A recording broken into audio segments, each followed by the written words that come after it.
بسم اللہ الرحمن الرحیم۔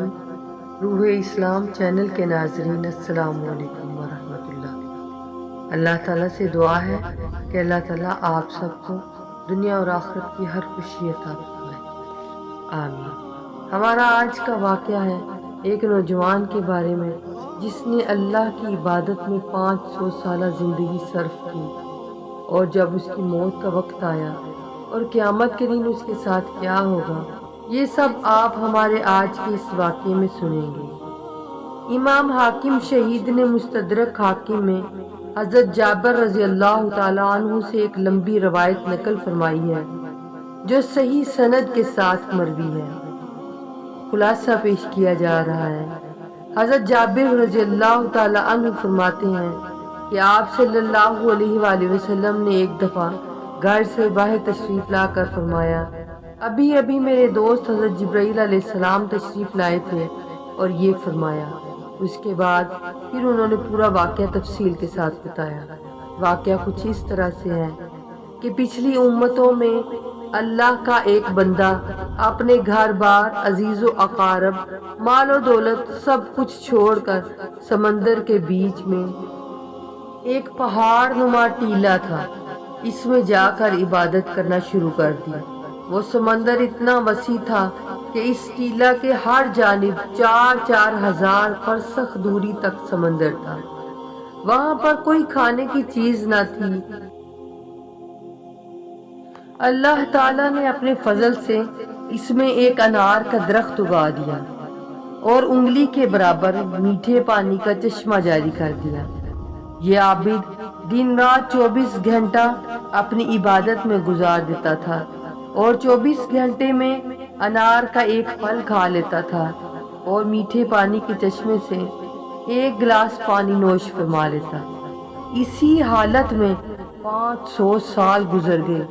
500 سال کے بعد جب اس عابد کی موت کا وقت آیا تو اس نے اللہ تبارک و تعالی سے یہ دعا مانگی کہ سجدے کی حالت میں اس کی روح پرواز کر جائے اور اس کی لاش کو مٹی وغیرہ ہر چیز پر حرام کر دے اور قیامت تک سجدے کی حالت میں صحیح و سالم رہے۔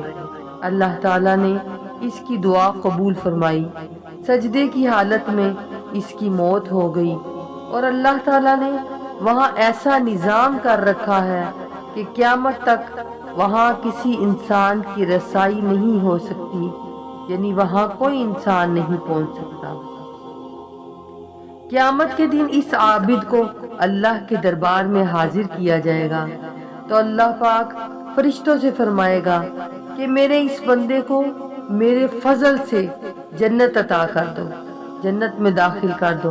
تو وہ عابد کہے گا، ربی بعملی، اے میرے رب بلکہ میرے عمل کے بدلے میں جنت میں داخل کر دیجئے، کیونکہ میں 500 سال تک ایسی عبادت کی ہے کہ جس میں کسی قسم کی ریاکاری کا کوئی شائبہ بھی نہیں ہے، یعنی کہ کوئی شک نہیں کہ میں نے کسی قسم کی ریاکاری کی ہے۔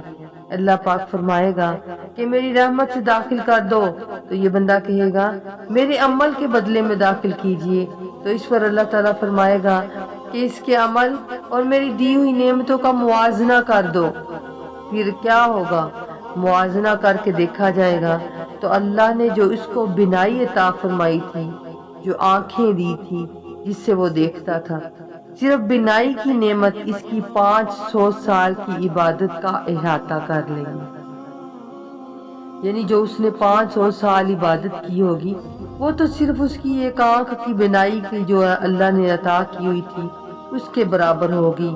اس کے بعد پورے جسم میں اللہ نے جو اس کو کان کی نعمت، زبان کی نعمت، ہاتھ کی نعمت، ناک کی نعمت، پیر کی نعمت، دل و دماغ کی نعمت، ان سب کا بدل باقی رہ جائے گا۔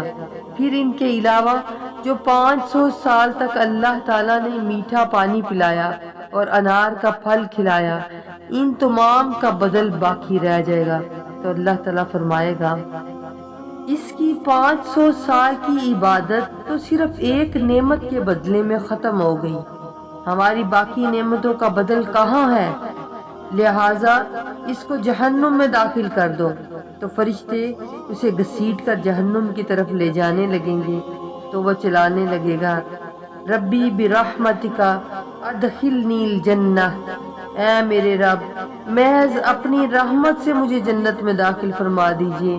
اللہ تعالیٰ کی طرف سے کہا جائے گا کہ تجھے تو اپنی 500 سال کی عبادت پر بڑا ناز تھا، اب تیری عبادت کہاں چلی گئی؟ اور وہ خطرناک سمندر کے بیچ میں نے تجھے انار کے پھل کھلائے اور 500 سال تک مسلسل میٹھا پانی پلایا، میری ان نعمتوں کے بدلے میں تم کیا لائے ہو؟ تو وہ کہے گا، اے اللہ آپ اپنی رحمت سے مجھے جنت میں داخل فرما دیجئے، آپ کی رحمت کے بغیر کچھ بھی نہیں ہو سکتا ہے۔ پھر آخر میں جب حجت تمام ہو جائے گی تو اللہ تعالیٰ فرمائے گا، میری رحمت میرے فضل کے ذریعے اس کو جنت میں داخل کر دو، پھر وہ اللہ کی رحمت ہی کے ذریعے جنت میں داخل ہوگا۔ روح اسلام چینل کے ناظرین، بتانا یہ تھا کہ یہ واقعہ اللہ کے نبی نے بیان فرمایا ہے، اور ہمیں اپنے کسی بھی نیک عمل پر فخر اور ناز نہیں کرنا چاہیے۔ اگر اللہ نے کسی کو نیک عمل کی توفیق عطا فرمائی ہے تو اس کو خوش فہمی میں مبتلا نہیں ہونا چاہیے، اللہ سے ڈرتے رہنا چاہیے۔ جو اللہ نے موقع عنایت فرمایا ہے یہ بھی اللہ کی طرف سے بہت بڑا انعام اور توفیق ہے۔ اگر اللہ کی طرف سے توفیق نہ ہو تو موقع ہونے کے باوجود انسان نیک عمل نہیں کر سکتا۔ اللہ تعالیٰ سے دعا ہے اللہ تعالیٰ ہمیں نیک عمل کرنے کی توفیق عطا فرمائے اور اپنی رحمت کا طلبگار رکھے۔ ویڈیو دیکھنے کا بہت بہت شکریہ۔ ویڈیو اچھی لگی تو ویڈیو شیئر کیجیے، ہو سکتا ہے کوئی آپ کی وجہ سے راہ راست پر آ جائے۔